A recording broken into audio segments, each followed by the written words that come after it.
বাড়াবাড়ি করবি রে যুবক। বিনয়ের সাথে বলছি, পায়ে হাত রেখে বলছি, রে বাবা, মুসলমান হইয়া কেন মরতে আমার আল্লাহ বলছেন? আমার আল্লাহ চান একটা মানুষ যেন জাহান্নামে না যায়। আমার আল্লাহ চান তার প্রত্যেকটা বান্দা বান্দিকে জান্নাতে দিবেন। এবং আল্লাহ এটাও চান কিয়ামতের দিন বান্দা তোর হিসাব ছাড়া আমি চাই তোরে জান্নাতে দিব। কারণ হিসাবের কাঠগড়ায় যদি দাঁড়াও, ফিডা ছাড়া জাহান্নামে যাওয়া ছাড়া জান্নাত পাবি না। এ যুবক, হুজুরদের কথা বাদ দিয়া দাও, কিন্তু আজকে তুমি মাওলার কোরআনটা হাতের মধ্যে নাও।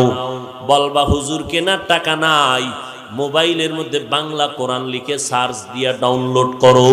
এরপরে কোরআনের তরজমা দেখো।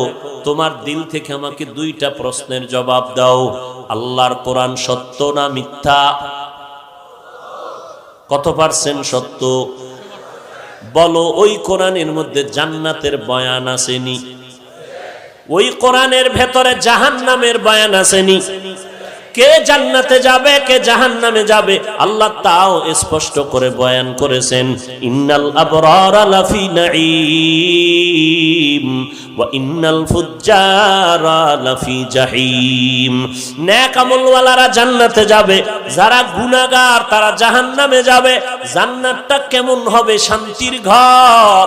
আল্লাহ কোরআনের মধ্যে তাও বর্ণনা করেছেন, তাজরি মিন তাহতিহাল আনহার। এমন সুন্দর আরামের জান্নাত, যে ছোট জান্নাত পাবে 10টা পৃথিবী সমান পাবে একটা জান্নাত, যেখানে ঢুকলে বের হইতে মনে চাবে না। যেই জান্নাতের নিচের থেকে দুধের নহর, মধুর নহর। এত সুন্দর জান্নাত, একটা ইট স্বর্ণের আর